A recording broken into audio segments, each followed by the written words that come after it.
yagize ibyaha n'ibinyandu ntuze kuko nizeye uwancunguye.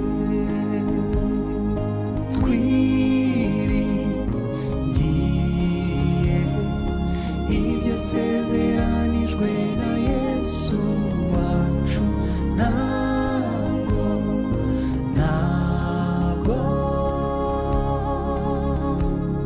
yashobora guhemukira be, ntabwo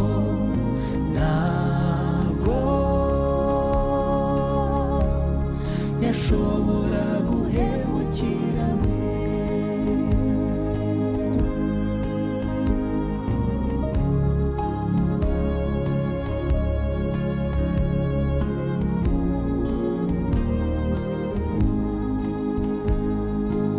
ibyo asezeranijwe n'Uwiteka bituma urukundo rwe runkomeza, inkota y'umwuka ndayirwanisha, nituma umwanzi anesheka.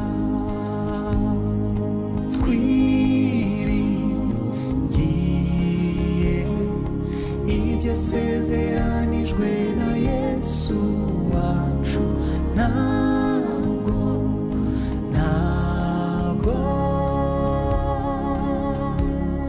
yashobora guhemukira be, ntabwo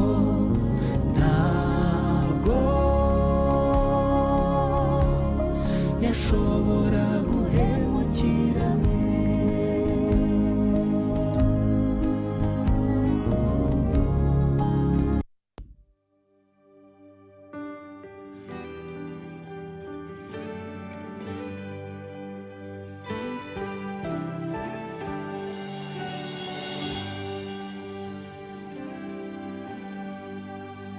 negere yewowe mwami w'ijuru n'isi, ndaje uko ndi kose maze ungenze uko ushaka.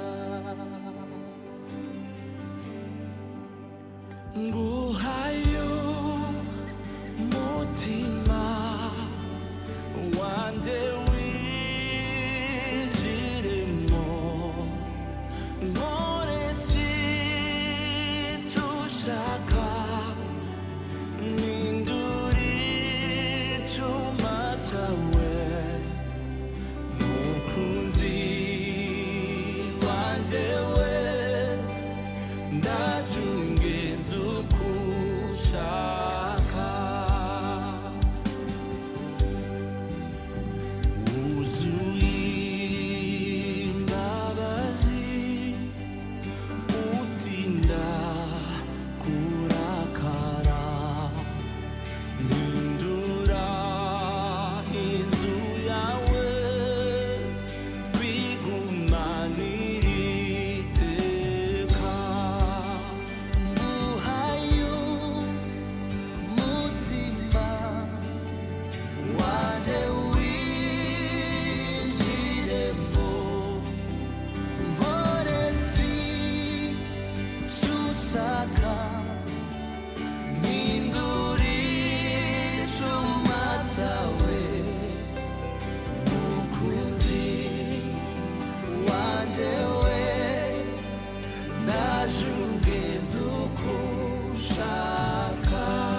nkugegere yewowe mwami w'ijuru n'isi ndaje uko ndi kose maze ungenze uko ushaka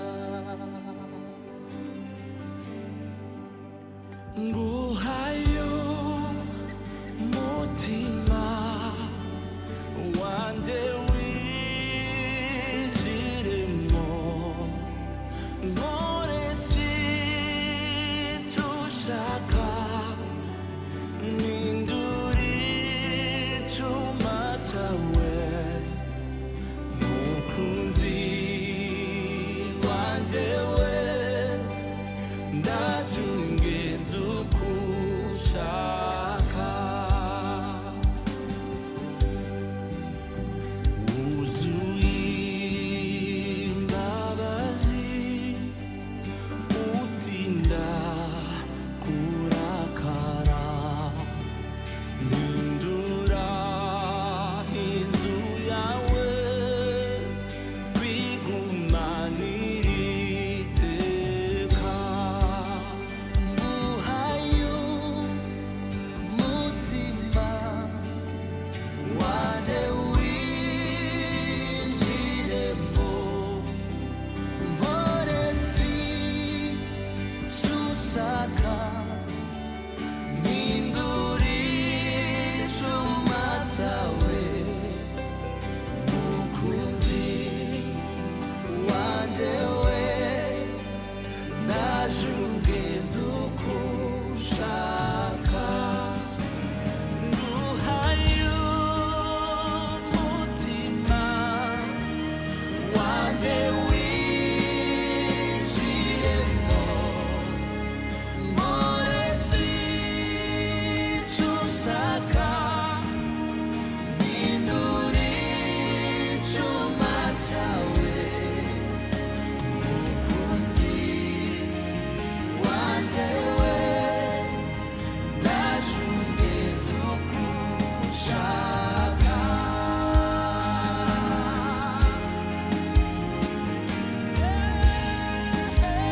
ndaje ungenze uko ushaka nguhayo mutima wanjye winjiremo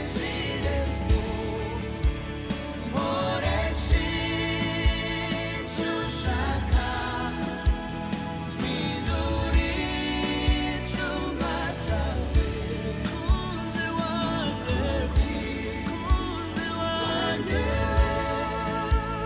ndaje ungenze uko ushaka mukunzi wanjye wanjye we ndaje ungenze uko ushaka mukunzi wanjye we ndaje ungenze uko ushaka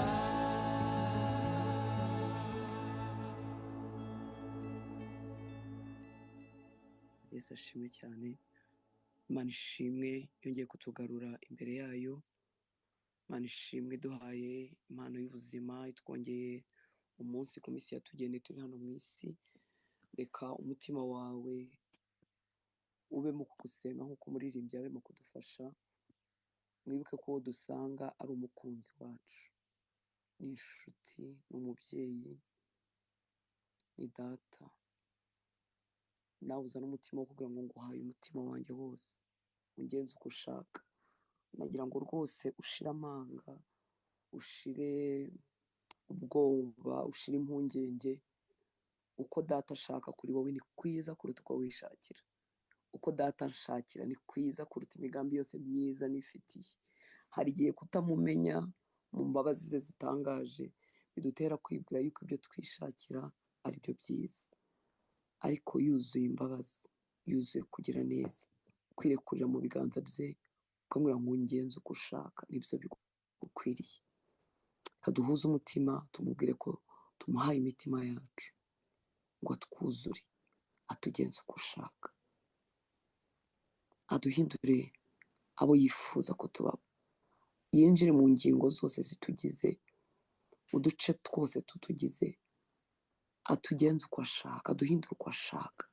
Ni ibiganza byizewe twirambitsemo, twigwanditsemo, twiteretsemo, ni ibiganza byizewe. Unyihaye wese ushobora kutaguhandurira uko bikwiriye, kuko ndi umuntu w'intege nke, ndi umuntu wikunda, ndi umuntu ubuntu, ariko data kumwiyegurira biradukwiriye, biragukwiriye. Ni ibiganza byuzuye imbabazi, ni ibiganza byuzuye kugira neza,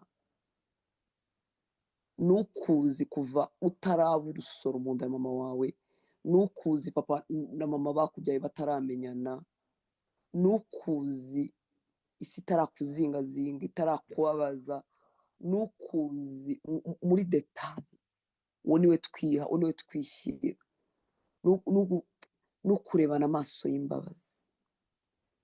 Bibiliya yahumetswe n'umwuka w'Imana, ariko yandikwa mu mvugo tubasha kumva. Iyo tubashije kumva urukundo rw'Imana, kubona imbabazi z'Imana mu bigereranyo byose twahawe, ni hahandi biba ari bigufiya, kuko byanditswe mu mvugo abantu tubasha kumva, bishyira mu ishusho twabasha gusingira kugira ngo nyine bitadusiga. Ariko birenze ibyanditse, birenze ibyo twamenye, birenze uko tubivuga. Iyo no gusoma wa mugani w'umwana w'ikirara muri Luka 15, nkareba imbabazi za se, ngo yaramutegerejanye imbabazi. Umwana n'ikirara, yarananiranye, yasabye se 8 kandi se akiriho, ariko ise akimubona ngo ariruka aramuhobera, aramubabarira. Umwana yari ataranasaba n'imbabazi ngo avuge ngo data sinkwiriye kwitwa umwana wawe, ariko se yaramutegerejanye imbabazi. Icyo ni ikigereranyo cyoroheje, kitabasha kudescriva, kitabasha kuvuga, kudescribinga, kitabasha kuvuga uko urukundo rwa data ruri. Rero igihe usenga, nshuti y'Imana,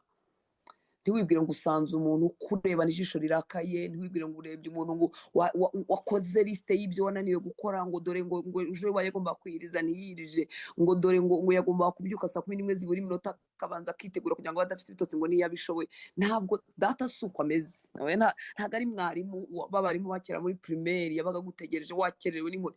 Oya, si umupolisi uhagaze ngo arebe ibyo wisha guhane. Rwose iyo utangiye kugira ishusho y'ukuri ya data, nibwo uzatangira kuba mu kiruhuko cy'umutima wawe, nibwo gusenga bizakunezeza, nibwo mu magorwa Satani agutesha utazahindukira Imana uvuze ngo nuko ungenje. Oya, uko umumenya ukamenya urukundo rwe, uranyurwa, uraruhuka, umenya ko ari mu ruhande rwawe. Rya jambo ry'Imana mu Baroma riratubwira ngo sibwo Kristo ari mu ruhande rwacu, umubisha wacu ninde?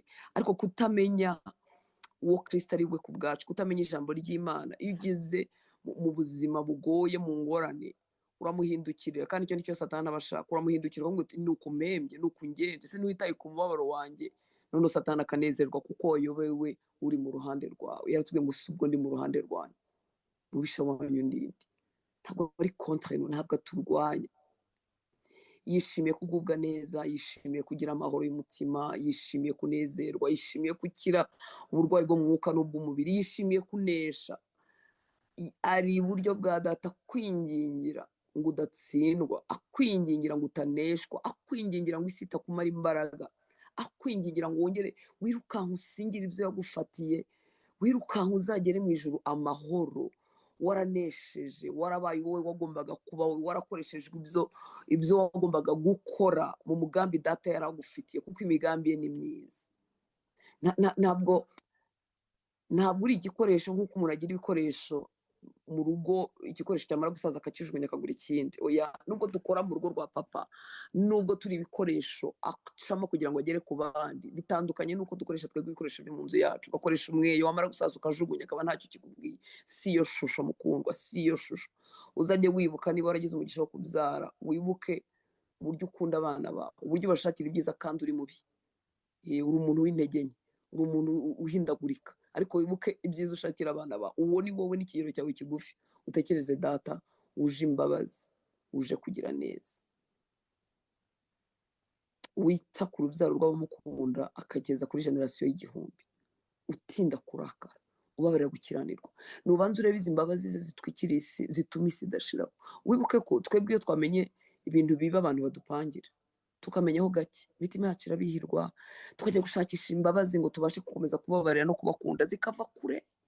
Ariko ngira ngo nkubwire ngo mu bibi bitegurwa ku isi byose data babireba, ariko imbabazi ze ziracyatwikira isi, arindiriye abantu ko bakwihana kuko yifuza ko nta muntu n'umwe warimbuka. Umucyo n'umwijima byose ni kimwe imbere ye.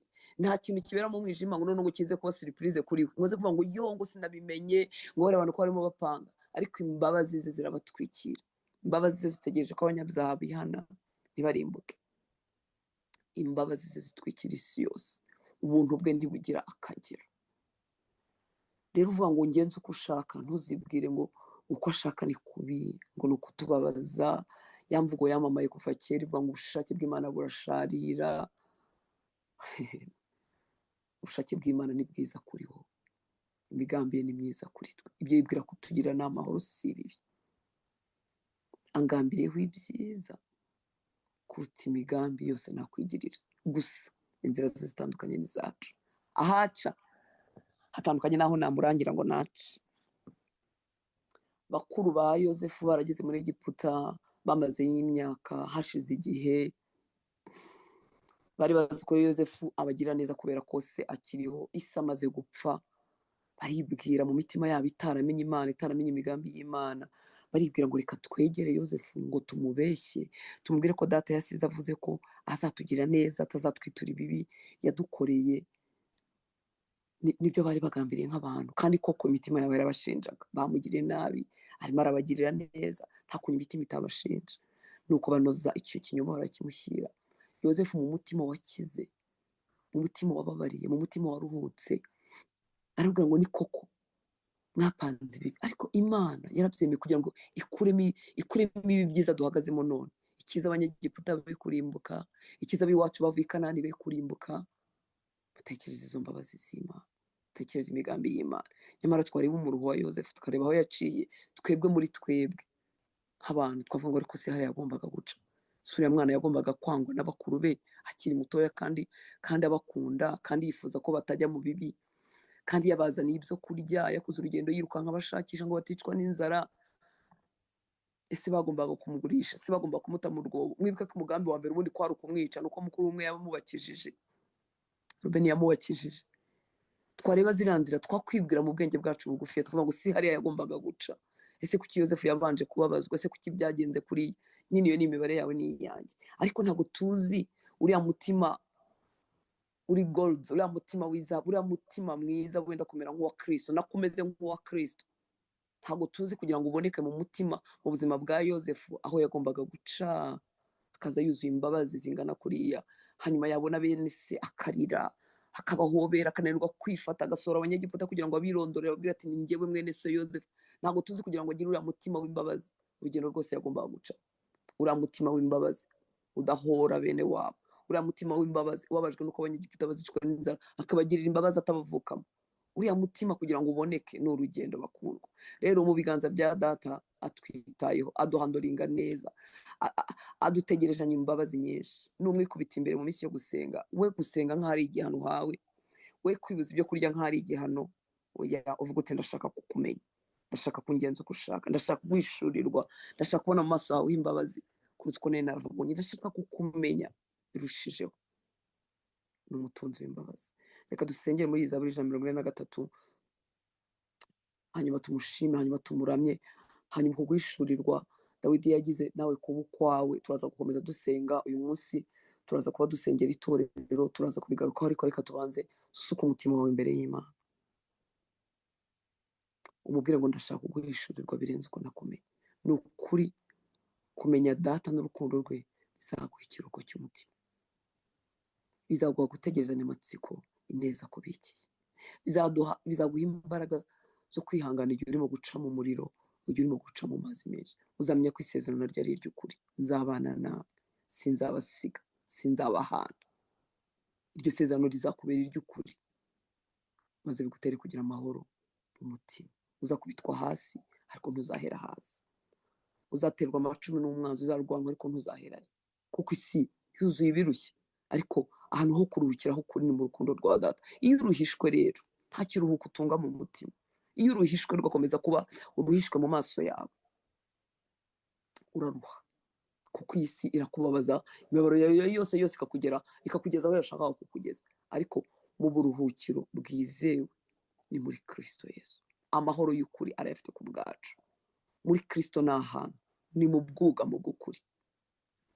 Data akore ku maso yawe, akore ku maso yanjye, akore ku mitima yacu muri uko gusenga. Twongere duhishurirwe uwo ari we ku bwacu, twongere duhishurirwe imbabazi zitangaje dufite, twongere duhishurirwe urukundo rwe rutagira akagero, twongere duhishurirwe imigambi yitangaje n'imbaraga ze zitagira akagero. Nta kintu na kimwe kigera kubera cyacitse kontrole ya data. Nta surprise mu maso ye ngo avuge ngo yo ngo disi ngo byancitse ngo none ngo byamugeze ngo uriya mwana wanjye. Reka ruhishurirwe urukundo rwe, uruhuke, ruhishurirwe imbabazi ze, uruhukire mu miro. Birashoboka ko umuntu yaba yapfushije akarira amarira inyuma n'umubabaro, akamenya ko atazongera kubona uwe, ariko at the same time afite ikiruhuko cy'umutima. Birashoboka ko umuntu yaba arwaye cyangwa arwaje abe ari mu kaga, ariko bigoye umubiri, bigoye amarangamutima, ariko nanone hamwe nabyo mu mutima we, mu mwuka we harimo ikiruhuko. Birashoboka rwose. Dukunda kuvuga bariya bagaragu b'Imana baririmbye muri gereza, imibiri irababaye, imibiri iriho ibisebe, Pawulo na Sila bakubiswe, ariko nanone amahoro yo mu mutima barayafite. Hariya Pawulo yaduhishuriye ngo yarasenze kugira ngo akurweho cya gishakwe, bamwe bakita indwara, abandi bakivuga mu buryo butandukanye ngo ni intumwa ya Satani nk'uko yivugiye yo kumwibutsa, ariko akavuga ngo Imana yaje kumubwira ngo ubuntu bwanjye buraguhagije. Birasi ibyo yigira. Yatwandikira ngo mwishime, nongeye kuvuga ngo mwishime mu Filipi, ntago ari ibyo abeshya. Ubuntu bw'Imana yarabwumvise, butuma icyo gishakwe kitamuremerera, butuma gereza n'inkoni bitamuremerera. Ubwo buzima buriho kandi ni ubwacu. Mu minsi yacu yo gusenga ntiwibagirwe ko icyo nacyo hamwe na lisite y'ibyo dusengera, ariko ntiwibagirwe kwifuza guhishurirwa urukundo rwa Kristo, kwifuza kwakira ikiruhuko, kwifuza kwakira ariya mahoro yavuze ngo arayaduha atandukanye n'uko isi yatanga, n'ay'ukuri n'umugabane wacu. Imana ibahe umugisha. Murakoze kuzindukira imbere y'Imana, murakoze kwitanga, murakoze kwigwa mu bitotsi, turakoze gufatanya uyu mwanya wo kwikubita imbere y'intebe y'umwami wacu, kwegera intebe y'ubuntu. Nubwo bidukwiriye gusenga, ariko ni amahitamo wakoze. Ushobora kuryama kandi nta cyaha wari kuba wakoze. Nashoboraga nanjye kuryama nta cyaha nari kuba nakoze. Nari kubwira bagenzi banjye ngo mufashe gusenga, ndananiwe naryama. Ariko Imana ishimwe ko yaduhamagaye natwe tukemera. Imana ishimwe ko twagize amahitamo meza yo kubyukira imbere yayo. Ntabwo uzaba disappointed. Ndakubwiza ukuri, kwegera Imana kose kuva mu imbaraga. Igihe cyose nagiye ku birenge bya Yesu naniwe nshobewe, nahavanye imbaraga. Igihe cyose nagiye ku birenge bya Yesu ntareba imbere, umwijima ari mwinshi, nahavanye imbaraga, nahavanye ubuntu, nahavanye amahoro, nahavanye umunezero, nahavanye kongera kuba iyo migisha, kubara nkayibara ntirangire. Nahavanye gusubiza amaso inyuma nkabona intambara nyinshi yandwaniye, nkamenya ko izaba zimpagaze imbere zidateye ubwoba. Nta muntu wicaye ku birenge bye ngo have amaramasa. Wakoze guhitamo neza, wakoze gutsinda umubiri no gutsinda ibitotsi no gutsinda ibikubwira ngo ariko se urongeye kandi urasenze wakwiryamiye byose ko ari handi. Wakoze kunesha ayo majwi yose y'urucantege. Reka dusengeye muri Zaburi 143, uyigire iyawe aho wumva ihuje n'ibyawe, uyisengeremo. Ni Zaburi ya Dawidi. Uwiteka umva gusenga kwanjye, tegera ugutwi kwinginga kwanjye, unsubize kubw'umurava wawe no gukiranuka kwawe. Umurava ni faithfulness, ni ukwizerwa kw'Imana. Imana ishimwe ko Dawidi yari yarahishuriwe ko Imana itamusubiza ishingiye kuri faithfulness ya Dawidi, ishingiye ku gukiranuka kwa Dawidi. Dawidi yari yaramenye, amenya imbabazi no gukiranuka kw'Imana. Ngo usubize kubw'umurava wawe, kubwo kwizerwa kwawe no gukiranuka kwawe. Ntabwo ugiye kunsubiza kubwo gukiranuka kwanjye, ntabwo ugiye gusubiza kubwo gusenga kwanjye, kuko ibyanjye byatenguhwa, byacogora. Uyu munsi ndakiranuka, ejo ngakiranirwa, ariko ansubize kubwo gukiranuka kwe. Ikindi bintu umutima uciye bugufi. Hari igihe dufite utuntu twashoboye two gukiranuka bitubera ibyirato, bigatuma twasubira inyuma tutungutse nka wa mufarisayo bavuga ngo data ngo ngewe ngo ntanga ngo bibiri ntanga kimwe mu icumi cyanjye uko bikwiriye ngo ndiyiriza kabiri mu cyumweru. Iteka ubwirasi utuma ikiganza cy'Imana kidusunika, ariko guca bugufi nubwo twaba twuzuye gukiranirwa, guca bugufi gutera imbabazi z'Imana kutubaho. Niyo mpamvu wa wundi ngo atatinyutse wamukoresha gukora atatinyutse gutumbira Uwiteka, ariko akaba ari usohoka atsindishijwe, nyamara koko yari atsinzwe mu bigaragara, ariko guca bugufi kumuhereza gutsindishirizwa. Dawidi rero yari yarasobanukiwe, aravuga ngo umva gusenga kwanjye, tegera ugutwi kwinginga kwanjye, ariko nsubize kubw'umurava wawe, usubize kubwo gukiranuka kwawe, usubize kubwa faithfulness yawe, kubwo kwizerwa kwawe, kuko kwizerwa kw'Imana no gukiranuka kw'Imana ko nigutenguha, ko nikugira iminsi kwagabanutse, idusubize ishingiye mu mbabazi zayo, idusubize ishingiye mu kugira neza kwayo. Ngo kandi ntushyire umugaragu wawe mu rubanza, ngo kuko ari naho mubabaho uzatsindira mu maso hawe. Ni ukuri nta gukiranuka kwawe kwahinduka uguhagije. Tekereza ko Dawidi ibintu yari yarabimenye akiri mu isezerano rya kera, ariko nawe yari afite umwuka wera. Ngo kandi ntushyire umugaragu wawe mu rubanza, kuko ntawe mubabaho uzatsindira mu maso yawe, ntawe mubabaho watsindisha gukiranuka kwe. Ariko kwa Kristo kwagaragaye kuri twebwe kuduha gutsinda imbere y'Imana yera, kuko ari nawe mubabaho uzatsindira mu maso yawe. Ngo kuko umwanzi yangenjeje umutima wanjye, yakubise ubugingo bwanjye abutsinda hasi, yantuje mu mwijima nk'abapfuye kera. Dawidi sindyarya ntahisha intambara ahagazemo, arabwira Imana intambara ahagazemo, uburyo ubuzima bwe bwamubereye nk'umwijima, ibyo arabizana.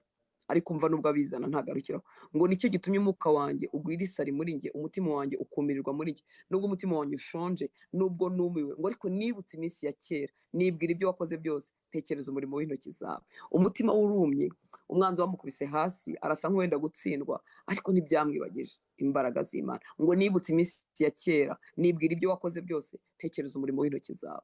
Icyampa umutima wawe ukibuka iminsi ya kera. Umwanzi ntakubwira ngo nta cyiza na kimwe urabona, ngo kuva wavuka ngo uri indushyi, ngo wize nabi, uvuka nabi, ushaka nabi, ukora nabi. Oya, muri iyo nabi burya harimo n'ubuntu bw'Imana. Ubwitegereje wabubona. Nabi se kwitaguhitanye, ko wize nabi se ari kukiga, ko wavutse nabi se ari kukabaho. Amaso y'Imana nuyatizwa, urabona ineza y'Imana muri ya nabi umwanzi yagushakiraga. Ngo nibutse iminsi ya kera, nibwira ibyo wakoze byose, ntekereza umurimo w'intoki zawe. Tuvuge se ko nta n'ineza wabonye hano mu isi. Niba warakijijwe, niba warizeye Kristo nk'umwami, akaba ayobora ubuzima bwawe, ukamwemera nk'umukiza, uzajya mu ijuru ufite ubugingo buhoraho, wakuwe mu irimbukiro. Icyo nacyo ni kigari cyane, kinini cyane. Ngo nibutse iminsi ya kera, nibwira ibyo wakoze byose, ntekereza umurimo w'intoki zawe. Nkuramburira amaboko, umutima wanjye ukugirira inyota, nk'ay'igihugu kiruhijwe n'amapfa. Muri make nubwo umwanzi wamukubise hasi ngo amutuze mu mwijima, umutima we ukaba umugwiriyemo isari, akaba ameze ariko ntiyibagirwa gushimira Imana. Ngo nkuramburiye amaboko, umutima wanjye ukugirira inyota, umutima wanjye uragusha. Ngo Uwiteka atebuka unsubize, umutima wanjye urashira, ntumishe mu maso hawe, kugira ngo ne guhinduka nk'abamanuka bajya muri rwa rwobo. Ntumishe mu maso hawe. Nubwo akeneye ubutabazi, ariko yamenye ubutabazi buruta ubundi. Ni presence y'Imana, kubaho kw'Imana muri twe kuraturutira ibindi byose yaduha. Kubaho kw'Imana iyo gukuwe mu muntu, ku muntu umutima wuzuye impagarara. Sawuli ari umwami, yambuwe kubaho kw'Imana. Ubuntu bw'Imana bwavuye ku buzima bwe, agahorana impagarara kandi atuye ibwami. Indirimbo zitabuze, ibyo kurya bitabuze, inzu nziza zitabuze, icyubahiro kitabuze, ariko kubaho ahishwe mu maso y'Imana, umutima we urahagarara. Umwami arasa, agira ibisazi. Bakundwa, ntabwo tuzi ibyo twahawe, ubugari bwabyo. Kubaho kw'Imana muri twe ni igitangaza. Uwiteka atebuka unsubize, umutima wanjye urashira, ariko ntumishe cyane cyane mu maso hawe, kugira ngo ne guhinduka nk'abamanuka bajya muri rwa rwobo. Kubera ko abahishwe mu maso y'Imana bahita bamera nk'abatuye mu rupfu, bamererwa nabi. Mu byo ukeneye kubaho kw'Imana, kandi ntabwo ajya kwima umutima ukunyotewe, aragutanga. Ngo mu gitondo nyumvishe imbabazi zawe, kuko ari wowe niringira. Umenyeshe inzira nkwiriye kunyuramo, kuko ari wowe ncururira umutima. Uwiteka, nkiza abanzi banjye, ni wowe mpungiyeho ngo umpishe. Unyigishe gukora ibyo ushaka. Arambwira ngo nyumvishe imbabazi zawe, ariko kandi unyigishe no gukora ibyo ushaka.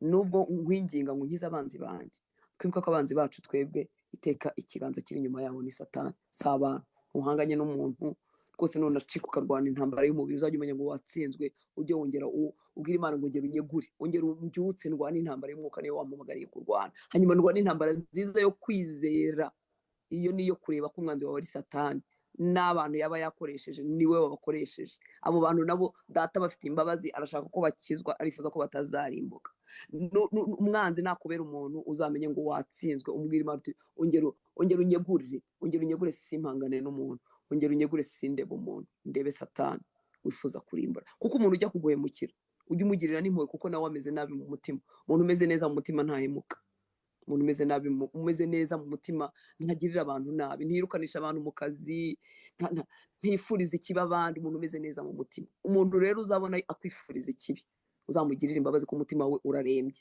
ushobora no kuba ataryama ngo asinzire nubwo rero n'umugaragu w'Imana arimo avuga ngo ngize abanzi banjye niwe mpungiyeho ariko arongera kuvuga ngo unyigishe gukora ibyo ushaka hagati mu ntambara hagati mu bikugoye ikintu ukeneye kuruta ibindi ni ugukomeza gukora ibyo Imana ishaka ni ukutayoba ngo ukore wigira inama nk'uko abisi bazigira unyigishe gukora ibyo ushaka kuko ari wowe Mana yanjye umwuka we mwiza anyobore mu gihugu cy'ikibaya Uwiteka unzure ku bw'izina ryawe ukure umutima wanjye mu mubabaro kubwo gukiranuka kwawe kandi urimbure abanzi banjye kubw'imbabazi zawe utsemba abahata umutima wanjye kuko ndi umugaragu wawe umutima wanjye ntukubitwe hasi undwanyirize ibindwanya kugira ngo ntatsindwa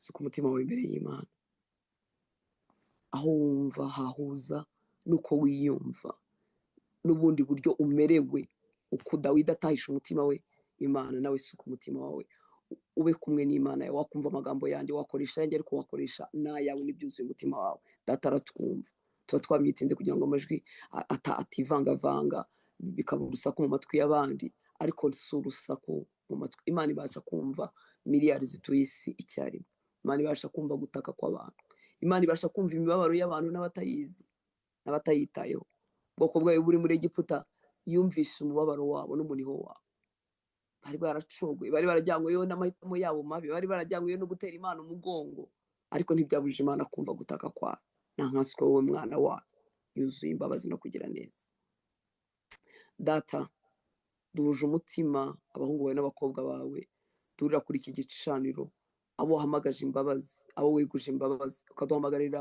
gusuka imitima yacu imbere yawe gusuka ubuzima bwacu imbere yawe mwana duhuje umutima duhamagara kubaho kwawe hagati muri twebwe tuje kukubwira nk'uko Dawidi yavuze ngo dusubize ku bwa faithfulness yawe kubwo gukiranuka kwawe kubwo kwizerwa no gukiranuka kwawe udusubize nta kindi twiringiye nta kindi twishingikirijeho nta kindi tuzanye si ibitambo by'amasengesho no kwiriza si ibitambo by'amaturo twatuye amafaranga si ibitambo by'imibyizi y'iminsi twasenze tuje twishingikirije ku bwizerwe bwawe no gukiranuka kwawe mwana turabizi ko ntawe mu bantu watsindira imbere yawe ariko twebwe twaratsindishirijwe ku bw'amaraso Yesu yamennye ku bwacu twabazweho gukiranuka twahawe access ku ntebe yawe yera ku ntebe y'ubuntu twahawe access ntabwo turabo gutsindwa n'urubanza ku bw'icyo Yesu yakoze urubanza rwacu rwamushizweho duhinduka gukiranuka kwawe twemerwa dutyo dutsindishirizwa dutyo uyu munsi tuje twuzuye ubushizi bw'amanga kutwemera gusenga kwacu kuremerwa imbere yawe igitambo cyacu cya mu gitondo kiremerwa imbere yawe ntabwo turi iminyorogoto ntabwo twabuze uko tugira ntiturabatindi bo kubabarirwa twuzuwe n'imbabazi zawe wadushyizeho ikimenyetso cy'umwuka wawe kuzagaruka no kutujyana turabawe twaratsindishirijwe twabazweho gukiranuka twitwa abakiranutsi twitwa abera kubw'icyo umwana wa Kristo yakoze ku bwacu dutinyutse no kwegera intebe yawe tudatinya twuzuye ubushizi bw'amanga kuko watwise abera kuko watwise abana bawe ubundi mu bari ku isi nta watsindira imbere yawe ariko twebwe twahindutse abatsinda twebwe twahindutse abawe uri mu ruhande rwacu ntuturwanye kubw'icyo wadukoreye ku musaraba urakoze kubw'ubwo bushizi bw'amanga watwujuje abana bawe muri bo guca mu bihe bitandukanye mwami ntabwo duca mu ngorane mu bibazo kuko turi abanzi bawe kuko utatwitayeho nuko isi yaguye ikaba mu cyaha igira ingorane zayo ikagira ibibazo byayo ariko urukundo rwawe ruratuzengurutse amaboko yawe aradufashe urimo uraduhamagara ngo nimuze bana banjye nimuze muruhukire muri njyewe nimuze musenge mutagwa mu moshya urimo uraduhamagara kutugirira neza uraduhamagara kuturuhura uraduhamagara guhungira muri wowe kuko niho hari ubuhungiro bwizewe uraduhamagara ngo tukwegere kugira ngo tugwize imbaraga, imikaya yacu mu mwuka ikomere nyaguhora ku ngoma, kugira ngo nidufora imiheto tubishobore, twigishe amaboko yacu yigishwe kurwana no gufora imiheto y'umuringa. Ntiwaduhamagariye kuduta, ntiwaduhamagariye kutureka, waduhamagariye kudukomeza, waduhamagariye gukomeza uruhanga rwacu. Natwe twikubise imbere yawe mwami w'abantu, nubwo hari ibitugushije umwuma, nubwo hari ibitugoye, ariko dushubije amaso inyuma, twibuka iminsi ya kera, twibwira ibyo wakoze, twitegereza imirimo y'intoki zawe. Twarakubonye udutabara mwami w'abantu, twarakubonye uturengera, twarakubonye uhanagura amarira ku maso yacu, twarakubonye uturwanira intambara, twarakubonye aho twibwira ngo birashize birarangiye ibyacu, twarakubonye udukura mu rupfu, twarakubonye twongera iminsi yo kubaho, twarakubonye tubabarira ibyaha, twarakubonye udukiza kurorongotana, twarakubonye mwami. Iyo twitegereje aho twavuye, imbabazi zawe ziratureka. Twari kuba dusaziye mu byaha, turushye, dukanuye amaso, dupfuye nabi, ariko watugira imbabazi utuzana mu rugo rwawe nyaguhora ku ngoma. Ibyo waduhereye intangane bigira akagero. Impamvu dufite ibyifuzo ni uko turiho, ni uko duhumeka. Ababyeyi bafite ibyifuzo ku bana babo ni uko babyaye, abafite ibyifuzo byo kubyara ni uko bashatse, abafite ibyifuzo byo gushaka ni uko ari bazima, ntabwo basaze. Basaze ntibamenya ko bakeneye abagabo, ntibamenya ko bakeneye abagore. Mwami w'abantu, abakeneye poromosiyo mu kazi ni uko dufite akazi, abakeneye akazi ni uko turi bazima. Abarwayi kwa muganga ntabwo barimo bifuza akazi, barifuza amagara mazima. Abagusaba amagara mazima kandi nabo baracyahumeka, baracyafite ubwenge butekereza, bumenya ko bababaye. Hari abandi batarimo kumenya ko banababaye. Mwami, dufite icyo dushingiraho kidutera kugira ikindi cyifuzo. Tugushimira ibyo dushingiraho biduteye kuba dufite ibyifuzo runaka. Urakoze. Dusubije amaso inyuma, twibuka iminsi ya kera, ntabwo twibagirwa. Wabwiye abagaragu bawe bambuka Yorodani, urababwira ngo nibatora amabuye muri Yorodani hagati, hanyuma bubake inkingi y'amabuye ndende, kuko wari ubizi ko umwana w'umuntu bimworohera kwibagirwa. Nuko urababwira ngo abana babo nyuma yabo bazajya babibaza ngo iriya nkingi ni iki, hanyuma bongere bibuke bavuga ngo igihe kimwe Imana yacu yatwambukije Yorodani yuzuye, amazi asesekara mu mirima, ariko tuyambuka n'amaguru. Mwami, reka bazindukiye imbere yawe, uduhe kubaka inkingi z'urwibutso mu mitima yacu, uturinde kwibagirwa mwami, uturinde kwibagirwa ineza yawe. Ibindiza uyu munsi ntabwo binyibagiza ibyo wakoze, ntabwo binyibagiza ubutabazi bwawe, ntabwo binyibagiza aho nakuboneye. Reka mwami, inkingi y'urwibutso yubake mu mitima y'uyu muhungu, yubake mu mutima w'uyu mukobwa warunani wibazaga ko nta cyiza na kimwe yigeze kubona. Mwibutse imbabazi zawe, mwibutse ubuntu bwawe, mwibutse urukundo rwawe rutuma adashiraho, mwibutse kugira neza kwawe mwami, kugira ngo umutima we utamarwaho, kugira ngo umwanzi atamutsikamira mwami. Mwibutse ko muri aya marira, muri uku gushoberwa, hari neza yawe yigeze kubona. Mwibutse atibagirwa mwami, kugira ngo abashe kukuramburira amaboko, kuko wicara mu mashimwe y'ubwoko. Amaganya ategura ikibanza Satani yicaramo, akatwica, akaturemba, akatuzanira kumva twakwiyahura, twapfa ntacyo tumaze. Reka amaganya yimuke mu mutima w'ababyukiye imbere yawe, reka amaganya yimuke mu mitima y'abahungu n'abakobwa duhuriye kuri kino gicaniro mwami, maze ishimwe, kuzirikana imirimo yawe, kwibuka ineza yawe n'urukundo rwawe bimutere kubasha gukomeza urugendo. Ntuduhishe mu maso hawe mwami, muri iyi minsi yo gusenga, uduhe kubona mu maso hawe, uduhe kubona mu maso hawe mwami, uduhe kubona mu maso hawe. Ntabwo wihisha abagushaka, ahubwo uravuga ngo bafite inyota bose nibaze ya migezi y'amazi y'ubugingo, idudu biziva mu nda zabo, bakira ubuzima bwawe mwami. Turakwinginze ngo muri uku gusenga uduhishurire mu maso hawe, wahishurire umugore, wahishurire umugabo, wahishurire umusore, uduhishurire mu maso hawe, wahishurire abakijwe vuba, wahishurire abamaze imyaka mu gakiza, uturinde kumenyera ibyawe Uwiteka Mana. Duhishurire mu maso hawe heza, uduhe kukubona Uwiteka Mana nyiringa, uduhe kukubona mwami w'abantu. Muri iki gitondo twumvishe imbabazi zawe, kuko ari wowe twiringira. Utumenyeshe inzira zawe kugira ngo tutayoba, tumenye inzira dukwiriye kunyuramo Uwiteka. Utwumvishe ijwi ryawe, abahagaze mu mayira abiri bumva ijwi ryawe, kandi waradusezeranyije ko intama zawe zumva ijwi ryawe. Urazizi, nazo ziragukurikira ntiziyoba. Waranatubwiye mwami w'abami ngo abagukurikira ntibazongera kugenda mu mwijima ukundi. Reka umucyo mu maso wawe utuvire ku mahitamo afite, kwibaza kino na kiriya. Reka umucyo mu maso wawe utuvire mwami w'abantu, kuko warabidusezeranyije. Utwigishe gukora ibyo ushaka, uturinde kujya kure yawe. Ukuri imitima yacu mu mubabaro, kuko nta musirikare ubabaye warwana.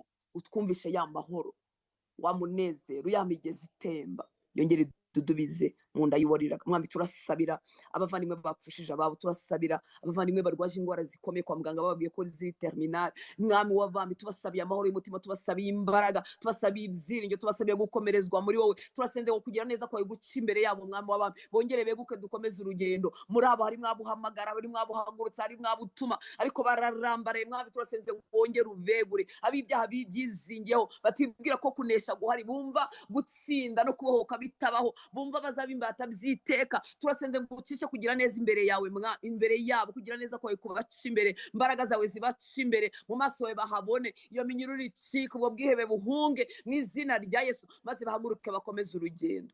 Urimo gushidikanya yibwira ngo ese Imana koko ubiriho, ese ibiriho nuko byari kugenda, cisha kugira neza kwawe imbere ye, ukura umutima we mu mubabaro. Mwami nta magambo dufite, nta byamwegura dufite, ariko muri we twasanze bihari. Urakoze Uwiteka Mana nyine, utera umunezero, kuko umunezero wacu utubera imbaraga muri wowe. Imitima inezerewe tugwiza imbaraga. Turasenze mwami w'abami, niyo tukunejeje, niyo tukumviye, nabwo tugwiza imbaraga. Waratubwiye ngo nitukugandukire turwanye Satani azaduhunga. Twigisha kugandukira ijambo ryawe muri detail. Duha inyota y'ibyawe, ntitwagandukira ibyo tutazi, ntitwagandukira ibyo tutatinzemo, ntitwagandukira ibyo tudafitiye inyota. Duha inyota y'ibyawe kugira ngo tukugandukire, turwanye Satani aduhunge. Urakoze kuri umutunzi w'imbabazi, urakoze ko nta muntu waje imbere yawe ngo atahamara amazi. Turifuza kuzibuhira muri wowe, turifuza gushorera imizi muri wowe, turifuza kumera nka bya biti byatewe hafi y'amazi, bihorana itoto igihe cy'izuba, igihe cy'amapfa, bihora byera imbuto, nta na rimwe bibura imbuto, kuko byashoreye imizi muri wowe. Ubwo buzima bushoreye imizi muri wowe. Urakoze ko wabugeneye abagukunda, urakoze ko wabugeneye abakubaha, urakoze ko wabugeneye abawe, urakoze ko wabugeneye abakwizera. Twakira izo mbaraga, twakiriye ubwo buntu. Mwami duhagaze imbere yawe, umubiri wa Kristo, umubiri wa Kristo. Uri umutwe, natwe twaba ingingo zawe zishyikirwamo na byose. Mwami w'abami, ni twebwe uhamagaje imbabazi, ni twebwe ufite gucisha imbaraga zawe no gukora kwawe muri twebwe. Ni muri twebwe wihishurira abandi batuye isi, ni muri twebwe, ni muri twebwe, ni muri twe ucisha imbaraga zawe. Dusengeye umubiri wa Kristo, dusengeye itorero ngo tutananirwa. Dukomeje amaboko y'abizera bari hirya no hino muri kino gihugu cy'u Rwanda, abanyarwanda batatatanye hirya no hino. Turasengera amaboko yabo akomezwe, uruhanga rwabo rukomezwe. Dusengeye abitorero bacogojwe n'imibabaro, bacogojwe n'ibyaha. Dusengeye izo ngingo zacu zirwaye. Mwami tugusabye imbabazi aho baguye tugaseka, tugusabye imbabazi aho twamenye za skandale zitandukanye ku bakozi bawe tukabavuga kandi ari ingingo zacu. Tugusabye imbabazi aho abitorero twabuze ubumwe, tugusabye imbabazi Mwami, utubabari. Tugusabye imbabazi aho tutababajwe n'intege nke za bagenzi bacu. Tugusabye imbabazi aho wari umpamagariye kwinginga navuze nkaganira ngaseka bigahinduka ikiganiro. Tugusabye imbabazi ko twabuze umutima wawe. Tugusabye imbabazi Mwami, tugusabye imbabazi ko abadenominasiyo zitandukanye twabonye ari abakeba, twabonye ari abadutwarira abakristo, twabonye uko twabyise uko ariko kose. Mwami tugusabye imbabazi, tugaruremo umutima wawe abitorero. Twahindutse banyamwigenda, duhinduka abantu bireba, duhinduka abantu bareba abo twabye, tureba abo twashakanye, tugarukiraho Mwami, kandi turi umubiri wawe, turi ingabo zawe, ari twe gucishamo ibyawe ngo isi itabarwe, ngo igihugu cyacu gitabarwe. Tugusabye imbabazi ku bagore bakumenye tugahinduka abanyamwigendaho, tugusabye imbabazi ku bagabo bakumenye tugahinduka abanyamwigendaho, tugusabye imbabazi ku bashumba, ku bavuga butumwa bubatse amadini yabo nyagora ku ngoma bakibagirwa umubiri wa Kristo, aho twubatse ubwami bwacu tukibagirwa umubiri wawe. Nutugarukeho kubw'imbabazi zawe, nutugarukeho Mwami. Byaduhinduye abanyantege nkeya, biduhindura abananirwa, biduhindura abatagira icyo bubaka ngo cyubakike. Utugarukeho Mwami, tugusabye imbabazi bitora aho twananiwe, tugusabye imbabazi Mwami, nutugarukeho Mwami w'abami. tugusabye imbabazi aho amatsinda twakabaye tubyibuhiramo tugakoreramo yahindutse utuntu twacu Mwami, tubabarire nta muntu n'umwe twameneye amaraso, nta muntu n'umwe abashumba bameneye amaraso, nta muntu n'umwe abavugabutumwa bameneye amaraso, nta muntu n'umwe abahanuzi bameneye amaraso. Tubabarire Mwami w'abami, tubabarire aho impano waduhaye ngo zikorera abera zahindutse izo kuducagagura no kudutandukanya no gupingana. Tubabarire Mwami, tugarukeho Mwami, tugaruke kandi udukize kubw'imbabazi zawe. Ahubwo amaso yacu y'umwuka atareba ngo amenye, ntitumenya bene data b'ibinyoma, ntitumenya ababeshya ngo bayongobeze ubugingo. Tugarukeho kandi duhe kureba Mwami, kugira ngo tumenye gusenga, kugira ngo tugire umutwaro wawe Mwami w'abami, kugira ngo Uwiteka Mana Nyiringabo aho utabereye umutwe tumenye ko utamubereye umutwe, tumenye ko dukwiriye kumwingingira ngo agaruke, uduhe kuvuga ukuri, gukorera mu rukundo Uwiteka Mana Nyiringabo. Tugarukaneho imbabazi Mwami w'abami. Hagurutse abavugabutumwa bacogoye, hagurutse abahanuzi baguye mu mutego w'indamu Mwami w'abami, hagurutse abashumba bacogoye kubw'imbabazi. Tugarukaneho imbabazi Mwami w'abami. Hagurutse abera bagombaga gutorezwa gukora umurimo wawe, uyu munsi bakaba barangamiye abantu aho kurangamira wowe Mwami. Tugarukaneho imbabazi Mwami, dukize ibinyoma twakiriye bitari byo, inyigisho zitari zo zaduteye kugwingira, zaduteye urukundo rw'iby'isi. Tugarukaneho imbabazi Mwami, tugarukaneho imbabazi. Erega wowe waravuze ngo urukungura amasaka ngo barabireka ngo bigakurana ngo kuzageza ku munsi w'isarura. Mwami w'abami, tugarukaneho imbabazi itoro ryo mu Rwanda, twambika ubwiza bwawe Mwami, twambika igikundiro cyawe, dukureho igisuzuguro cya Satani kubw'imbabazi zawe, dukureho kuzirikanwa n'isi n'ibyayo, dukureho kwitiranya ibintu, dukureho gutura inahangaha nk'abazahora inahangaha Mwami w'abami. Tugarukaneho imbabazi Mwami, tumaremo urukundo rw'isi rutuma tudatunga urukundo rwawe nyagora ku ngoma, ngo ntabwo bishoboka. Iyo umuntu akunze isi ntibishoboka ko yagukunda. Tugarukaneho imbabazi Mwami, turakwinginze. Tugarukaneho imbabazi, ntutureke Mwami, tugarukaneho imbabazi. Garuka ku itorero muri kino gihugu cy'u Rwanda, tugarukaneho imbabazi. Tugirire ubuntu, ni wowe dufite, niwe murengezi wacu, niwe mutabazi wacu. Nta wundi mukiza dufite utari wowe, wadukiza tugakira Mwami. Turagusaba ububyutse. Turabizi ahantu hose habaye ububyutse, habagaho kwihana, habagaho gusenga, habagaho kugarura icyubahiro, ariko ibyo nabyo niwe wabiduha. Niwe waduha kwihana kuri genuine, niwe wadukiza gushaka icyubahiro cyacu tugashaka icyawe, niwe wadukiza kwiyuzura tukuzurwa nawe. Niwe wabidukiza.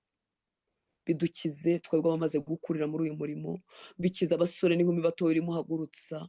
Udukize ego, udukize I, udukize self, udukize kwiyuzura Mwami, kuko iyo dushatse icyubahiro cyacu icyawe ugikuramo. Tubabarire, ni wowe wakiza u Rwanda, si twe Mwami. Si amagambo yacu, turabizi, si ibibwiriza byanjye, si ibibwiriza by'abavandimwe, si ubuhanuzi, ni wowe wadukiza Mwami. Mwami, twigishe guca bugufi kugira ngo izina ryawe rihabwe icyubahiro. Tugirire imbabazi, tugirire imbabazi Mwami. Dukuremo ibyiza muri ubu buryo itorero rigosowemo, dukuremo ibyiza, dukuremo abigishwa bazima, dukuremo abuhamagara bazima. Hagurutse urubyiruko, urwuzuza ubwiza bwawe, urwuzuze kugutinya, urwuzuza inyota y'ibyawe, urukize gutwika. Ahubwo Mwami, uruhe kuzurwa n'umuriro wawe ukongora kubw'ubuntu n'imbabazi zawe. Udukize gushaka kugaragara, ahubwo uduhe kwifuza kugaragaza wowe. Dukize indwara zose twandujwe n'imyanda yuzuye hano hanze nyagora ku ngoma, maze utwuzuza ibyawe. Duhe umutima ugushaka wowe gusa, duhe umutima ukwifuza, duhe umutima uciye bugufi, kugira ngo wowe udushyire hejuru mu gihe gikwiriye. Tugirire ubuntu n'imbabazi, tugirire neza, ntutureke Mwami. Nta wundi dufite, ni wowe twizeye, ni wowe dutabaza, ni wowe twinginga, ni wowe duhamagara. Kora ku maso yacu kugira ngo Kristo ahure mu mitima yacu kubwo kwizera. Dushoboze gushorera imizi muri we, duhe za mbaraga zawe zikorere muri twe. Waravuze ngo umwuka wera naza, tuzagira imbaraga zo kuguhamya, tukuzuza umwuka wawe wera. Reka amateraniro aba hirya no hino, amanini n'amatoya, mu byaro no mu mujyi, mu mashuri, hirya no hino muri institution zitandukanye, mu ngo, mu bicaniro biri mu ngo. Dusukira umwuka wawe, dutwikiriza umwuka wawe muri kino gihugu, dutwikiriza umwuka wawe wera. kugira ngo twuzurwe n'imbaraga zawe, duhinduke abahamya buzuye ubushizi bw'amanga, abahamya wowe, bahamya wowe. Nta kindi wari uduhereye umwuka wera kugira ngo tuguhamye. Imirimo yawe, ibitangaza byawe bikurikira ijambo ryawe. Ube mu materaniro yacu, materaniro yacu aguhesha icyubahiro. Tuvure aho twarwaye, tugakora amateraniro yo kwemeza abantu mu matsinda matoya, aya online, ari physical. Mwami w'abami, ikintu cyose kitajyanye n'ubushake bwawe kituvure kandi umurike. Mwuka wera ngwino umurike mu mwijima mu mitima yacu, kuko utamuritse ntitwanabimenya, ntitwamenya kuvangura, ntitwamenya kubitandukanya, ariko wowe wabidutandukanyiriza. Nutwegure. Urakoze ko wavuze ngo itorero ryawe uryubatse ku rutare, amarembo y'ikuzimu ntabwo azashobora kurinyeganyeza. Uko ni ukuri. Ongera wegure abari barambaraye, ongera utwegure aho twari turambaraye, ongera udukomereze amaboko aho twari dutentebutse, ongera utuyobore mu kuri aho twari tuyobye. Uyobora aho wahamagaye, uyobora aho wameneye amaraso, uyobore abakwimitse nk'umwami n'umukiza w'ubugingo bwabo, baba baguye mu mitego y'umwanzi. Dore umwanzi arimo arasiganwa ngo ashakisha kuyobya n'intore niba bishoboka mu gihe cyanyu, ariko wongera utuyoboze imbabazi, udufata udukomeze kubw'imbabazi zawe. Mwami, turakwereka ibikorwa birimo bitegurwa bya Rwanda Shima Imana. Turagushimira ko n'icyo gikorwa gishoboka, ab'amatorero atandukanye bagahurira hamwe. Turasenze ngo bizabere kuguhesha icyubahiro, bizabere kuguhesha icyubahiro. Mwami, ahacu habure, aho abantu habure, abayobozi b'amadini ntibagaragare, abayobozi b'insengero ntibagaragare, abayobozi b'uburyo bwose ntibagaragare. Mitima yacu kugarurira icyubahiro, ukuremo ikintu cyose kitajyanye nawe, ukidukize. Twigarurire Mwami, twaje dukambakamba, twaje muri izo ntege nke zacu, twaje uko tumeze nyine na bwa burwayi bwacu niko twaje, ariko kuramo ibiguhesha icyubahiro, kuramo agakiza ka benshi, kuramo gukomera kwa benshi, kuramo guhembuka kwa benshi. Tugirire imbabazi. Dusengeye abavuga ubutumwa bazavuga ubutumwa, dusengeye abaririmbi bazaririmba, dusengeye abakristo bazaba bagana muri stade, dusengeye buri murimo wose uzakorwa ngo uzabere kuguhesha icyubahiro. Umurimo wa Satani uburizwemo, umuteguro wa Satani uburizwemo mu izina rya Yesu. Mwami, igihe tuzaba tugushima tukubyinira, uzasuka umwuka wawe muri twebwe, twihane by'ukuri. Bizatubere nk'umunsi wa Pentekote, igihe babagabo bari bizaniwe n'imihango n'ibisanzwe, ariko ijambo Petero avuze ngo ricumita mu mitima yabo. Mwami w'aba, ariko bizatubera bibe bizima, twaba twivugira bisanzwe, wowe uzabikoreremo, wireherezeho imitima ya benshi, utera abanyabyaha gukizwa, utera abacogoye gusubirwamo imbaraga, maze izina ryawe ryime, izina ryawe rishyirwe hejuru muri kino gihugu. Dusengeye insengero zose nyaguhora ku ngoma, iziri mu mujyi wa Kigali, iziri mu byaro hirya no hino. Turasenga ngo abantu bose bahagarara bavuga, bajye bavugishwa nawe. Fata ururimi rwabo, fata imitima yabo, fate gutekereza kwabo, bavuge bavugishijwe nawe. Mwami w'abami, dusengeye ibicaniro biyobya abantu nkana ngo byamburwe ijambo, bibura imbaraga mu izina rya Yesu. Umuntu wahagurutse yitirwa izina ryawe ariko ari intumwa ya Satani, aburira ijambo muri kino gihugu, akanwa ke kazibwe, ibikorwa bye bihinduka ubusa, maze abayobeyeyo Mwami ubayobore kubw'imbabazi zawe, wihishure Mwami. Dusengeye kandi abari baratangiye bagushaka, ari wowe bahamagaye, ari wowe bahaye impano, bagera hagati Mwami iyi mitego ya sekibi ikabarusha imbaraga, bamwe bagakurwa n'ubutunzi cyangwa Mwami no kwamamara no kumenyekana. Dusengeye abo bagabo n'abagore Mwami w'abami ngo bagaruze imbabazi. Nta muntu n'umwe Satani yigeze aha impano, nta muntu n'umwe Satani yigeze aha bya bindi byose wamushyizemo. Turasende ngo ugarure abo bagabo, ugarure abagore kubw'imbabazi zawe, bagaruze imbabazi Mwami, batere kwihana kukuri, batere kugaruka mu nzira yawe Mwami. Niba kuyoboka, niba kugarukira, turahamya neza ko hazagaruka benshi bari bayobejwe Mwami. Udukize uyu mutego w'ubutunzi, udukize uyu mutego wo kwamamara, udukize uyu mutego wo gukomera, wototera itorero ryawe mu bihe bya nyuma kubw'imbabazi zawe Mwami. Utuvushirize imvura y'umugisha kubw'imbabazi zawe, utugarukaneho imbabazi mutunzi w'imbabazi. Erega ni wowe mutwe, natwe tukaba ingingo zawe. Reka ibikuzuye bari byo bitwuzura, ibyo ushaka bari byo bitugaragaraho, byose bero kuguhesha icyubahiro Mwami. Utwuzuza umutima w'imbabazi, utwuzuza umutima wawe, utwuzuza umutima ukubashye kandi ugushaka kubw'iki cyubahiro cy'izina ryawe. Urakoze Data. Mwami, tukweretse ibyifuzo by'abana bawe duhura kuri kino gicaniro nyaguhora ku ngoma, ubihishurire. Tuvuze gukira ku barwayi, indwara zikomeye n'izoroheje tubavuzeho gukira. Imirimo yawe ikoreka mu buzima bw'abana bawe barimo bagutakira. Tuvuze umugisha abantu bahabwa bakiri n'ahangaha, tuvuze umugisha w'urubyaro, tuvuze umugisha w'ubutunzi, tuvuze umugisha w'amahoro, tuvuze umugisha wo gushaka no gushakwa, tuvuze umugisha wo kubyara, tuvuze umugisha w'amagara mazima, tuvuze umugisha wo kugubwa neza mu minsi udutije tukirina, niwo tuvuze ku bana bawe. Amaraso yawe batwikiraho bari hirya no hino, ubwiza bwawe bugaragare aho bateranye bari, mu ngo zacu, mu macumbi yacu, mu kazi aho tugenda, ubwiza bwawe budutwikire. Urakoze data, icyubahiro cyose nikikugarukire, mu izina rya Yesu dusenze, amen. Mani baho umugisha, murakoze kwitanga gusenga, umugisha w'Imana ube kuri mwebwe, ikiganza cyiza cya Kristo kibabeho, mu maso he heza nimuhahishwe, uhabone.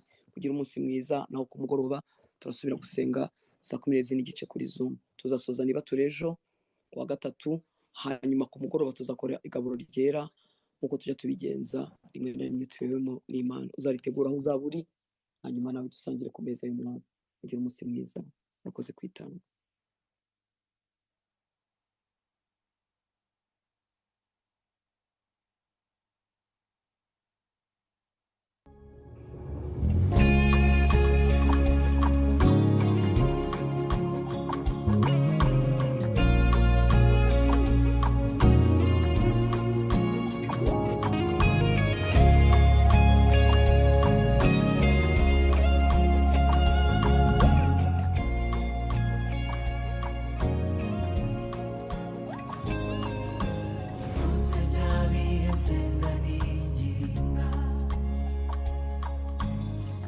Igihe uzasubiriza amasezerano yawe, nawe ari ukuri, yasaga nk'ari kure mu maso yanjye. Naragutakiye urampugukira, ushira ihirwe ryanjye aboneye.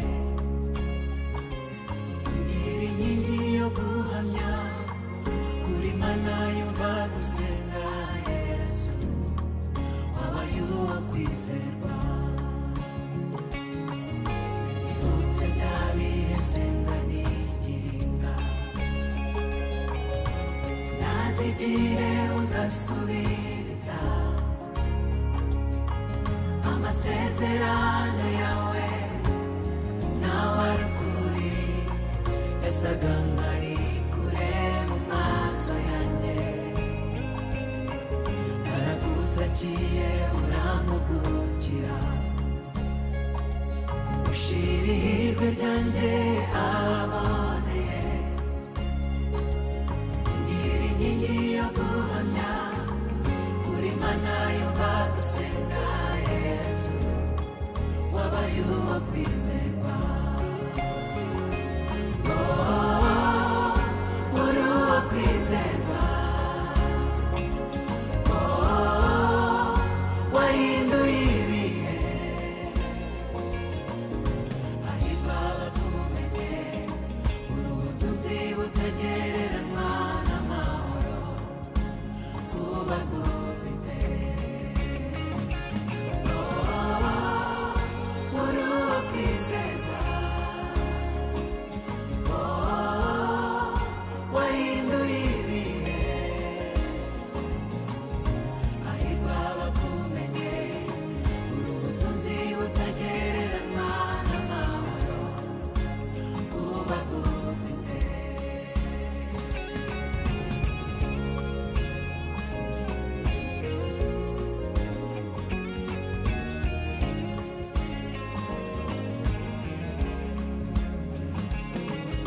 Naragutakiye urampugukira,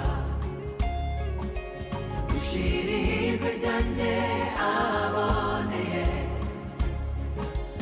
Ungira inkingi yo guhamya kuri Mana yumva gusenga, Yesu wabaye uwo kwizerwa. Naragutakiye urampugukira, ushira ihirwe ryanjye aboneye. Ungira inkingi yo guhamya kuri Mana yumva gusenga, Yesu kwizerwa